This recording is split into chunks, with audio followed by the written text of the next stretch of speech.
Carolyn manages with her father, Gerald Topliff.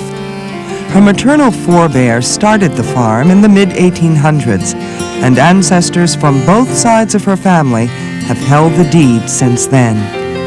In the 19th century, a large barn was necessary for diversified agriculture. It stored crops and housed livestock. But specialized farming has made this type of barn an anachronism, the remnant of another era. Still, for Carolyn Sprague, it represents memories and values that her family cherishes. There's lots of memories of kind of the development of work ethic with our family all working together that are associated with the barn, mowing away hay and mowing away straw, and watching my dad throw a straw bale 22 bales high one time when he piled it the highest. In the upper part of the structure, we used to store hay, and of course the technology has changed a lot over the years. And in the early years, I can remember Dad blowing hay up into the mows and going up in there and being just amazed as a kid that when the hay was first being blown in there, it was just like a giant dust storm, and you couldn't even see the mow. And I never could figure out how Dad would know when it was full, because you couldn't see a thing up in there, and then he'd come out looking like he was a dust ball from top to bottom. When the hay mow was full, we would tie a rope into one of the high rafters. Then as the hay mow got down farther and farther, we then would swing from one side of the mow to the other like Tarzan, or whatever. Big swing. The good old days. So it's kind of like to have it be disassembled it's a little sad. It sort of feels like there's a piece of our heritage that is that we're saying goodbye to, and yet it's an appropriate decision at this point. I'm no longer here on the farm. I have become a minister, a pastor in the church. So I'm renting the house here on the farmstead. And the barn, because it had fallen in, was a serious liability, both danger-wise and just, the potential of it caving in and being dilapidated, and I really didn't want to see that happen. So I'd made a decision that I wanted to have it torn down, and if I couldn't find someone to tear it down, we were going to need to have it burned. So I'd called Mr. Cholik, who is the one tearing it down. And then when he was all done, he got pretty excited and said he wanted to tell me some more about what this was going to be used for. And then he talked about it's being restructured then in the building museum.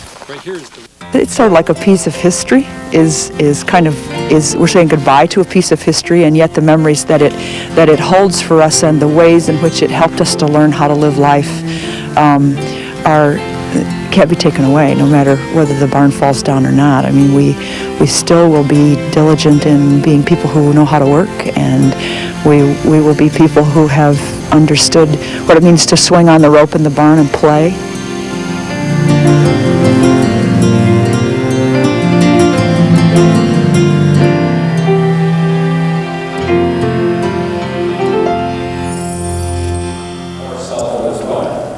We're just learning to work with the person that's next to you.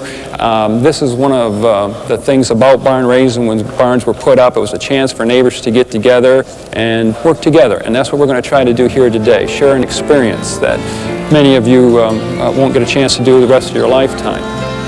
On March 12th and 13th, several hundred people gathered at the National Building Museum in Washington, D.C. to raise a mid-19th century barn.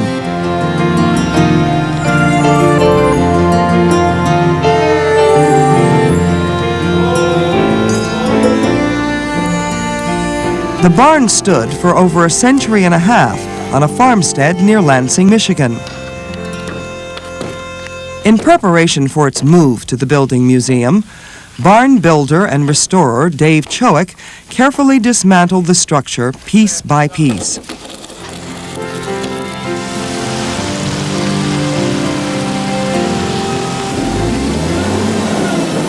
It is not known how many people attended a typical barn raising.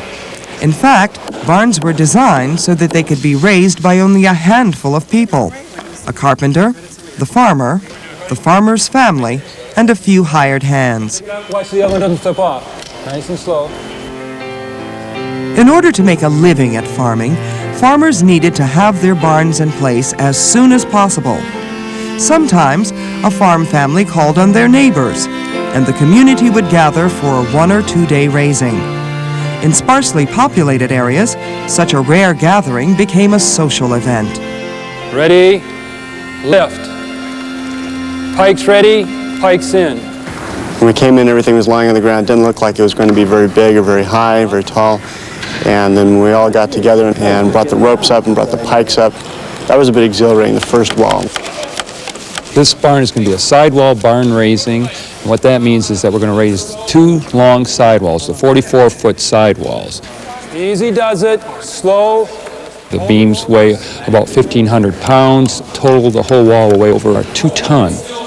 I think the people who are working here are going to get just a little bit of an idea of what it means to be working manual labor with your hands and with your body, and pulling on these ropes or pushing with these sticks and stuff. It's different than what most people are used to. Okay, we're going to have to spread the wall some more. Problem is our block and tackles are set in so tight that the block and tackles are pulling us all together here. Once the sidewalls are raised, we're kind of going to find ourselves in a little bit of a precarious position because we have to then use the 150 people that are here to spread those walls out without bringing the walls down and insert our column beams and our collar beams. And that's a real tricky area.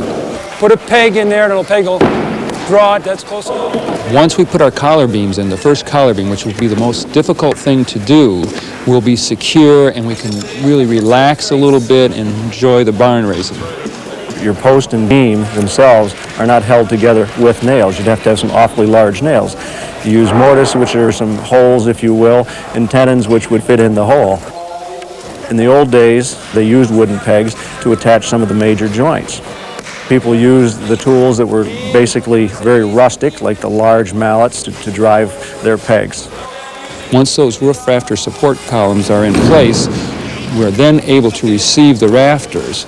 And then when the rafters are put in, it defines the barn. You can see the barn roof, and you feel pretty comfortable about the structure.